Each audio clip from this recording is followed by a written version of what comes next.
আসসালামু আলাইকুম।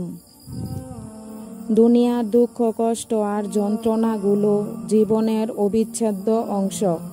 এগুলো পাশ কাটানো যায় না। ধৈর্য, তাওয়াক্কুল আর ঈমানের শক্তি দিয়ে এগুলোর মুখোমুখি হতে হয়। এখানে এক একজনের জীবনের দুঃখ কষ্ট এক এক রকম, কোনোটা ব্যক্তিগত আবার কোনোটা সাময়িক।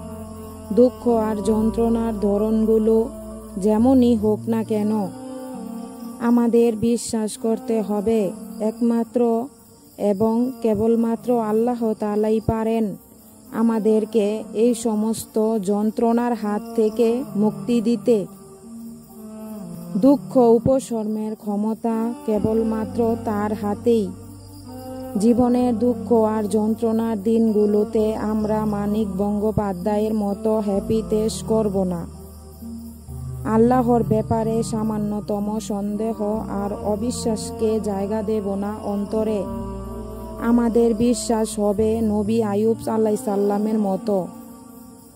মরণবেদিকে জীবন বিপন্ন হওয়ার মুখেও তিনি আল্লাহ তাআলাকে বিশ্বাস করেছেন, যিনি আল্লাহ তাআলার উপর থেকে একটা মুহূর্তের জন্য ভরসা হারাননি।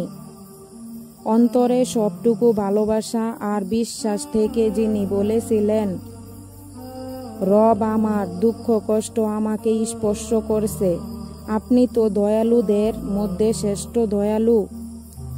আমাদের তাওয়াক্কুল হবে নবী ইয়াকুব আলাইহিস সালামের মতো।